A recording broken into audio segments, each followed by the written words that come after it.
Yon, magandang araw sa lahat. Nga pala sa mga hindi pa nakakilala sa akin, ako nga pala si Roy, isang crew dito sa cruise ship.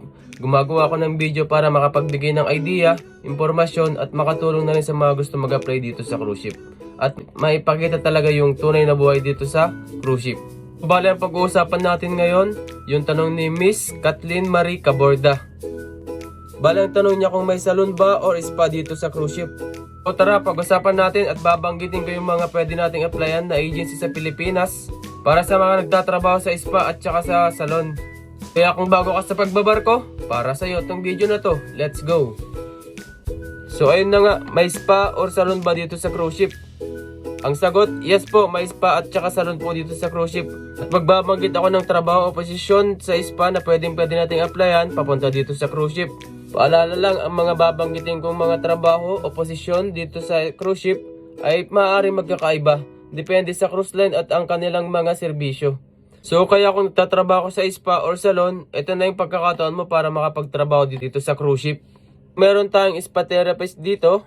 Ito ang mga professional na nagbibigay ng iba't ibang mga spa treatments tulad ng mga masahe, facial, body scrub at iba pa. Sila ay may sapat na kaalaman at kasanayan sa mga spa therapy techniques.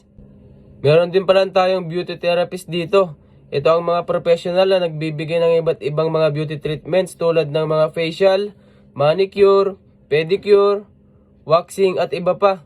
Sila yung may kakayahan sa pag-aalaga ng balat at kagandahan ng mga kliyente. So pangatlo, yung hairstylist. Ito ang mga professional na nagbibigay ng mga serbisyo sa pag-aayos ng buhok tulad ng paggupit, pagkulay, pagpapakulot at iba pa. Sila ay may sapat na kaalaman at kasanayan sa mga hairstyling techniques. At meron din tayong fitness instructor dito. Ito ang mga professional na nagtuturo at nagbibigay ng mga fitness classes tulad ng yoga, aerobics at iba pa. Sila ay may sapat na kaalaman at kasanayan sa mga exercises at fitness routines. Meron din tayong spa receptionist dito. Ito ang mga individual na nasa harap ng linya ng spa na nag-aasikaso sa mga kliyente, tumatanggap ng mga appointment at nagbibigay ng mga impormasyon tungkol sa mga serbisyo ng spa. At syempre, may spa manager din dito. Ito ang mga individual na responsable sa mga pangangasiwa ng buong spa operation sa cruise ship. Sila ay may sapat na karanasan at kaalaman sa mga spa management at customer service. At tandaan natin na ang mga posisyon at trabaho sa spa sa cruise ship ay maaaring magkakaiba. Depende sa cruise line at ang mga kanilang mga serbisyo. Mahalaga na magkaroon ng karampatang kwalifikasyon, karanasan at sertifikasyon sa mga posisyon na ito. Magbibigay na rin ako ng agency na pwede nating applyan para makapagtrabaho dito sa cruise ship. Pwede tayong mag-apply sa Magsaysay Maritime Corporation. Ito ay isang kilalang manning agency sa Pilipinas na nag-aalok ng mga trabaho sa iba't ibang mga cruise ship. Sila ay may malawak na network at matagal na karanasan sa paghanap ng mga trabaho sa cruise ship industry. Maaari makipag-ugnayan sa kanilang recruitment team o bisitahin ang kanilang website para sa karagdagang impormasyon.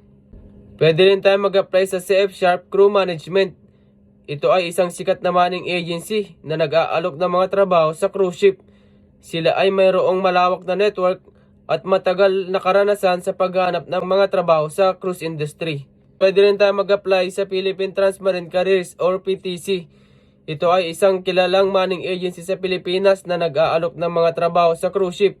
Sila ay may malawak na network at matagal na karanasan sa paghanap ng mga trabaho sa cruise industry.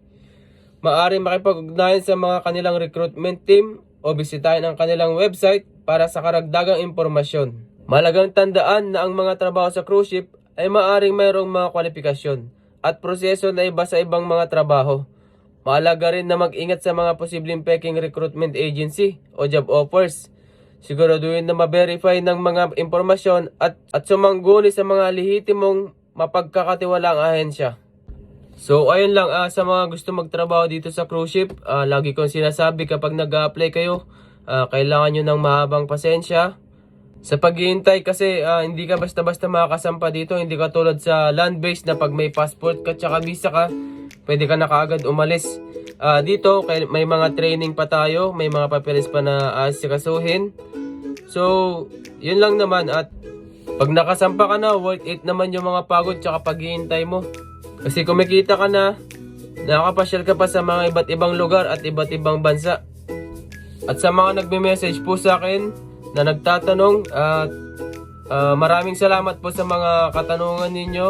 Hayaan nyo, iisa-isahin ko po kayong gagawa ng video para mas maliwanag at mas maiintindihan ninyo.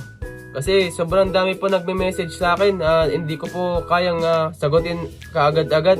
Hayaan nyo po at pag nakauwi ako, masasagot ko po lahat ng mga katanungan ninyo. Kung nagustuhan nyo itong video na to, sana pa-share na rin po ako, tsaka pa-like po ako, tsaka pa-follow din na rin po ako. Yun lang po, maraming salamat.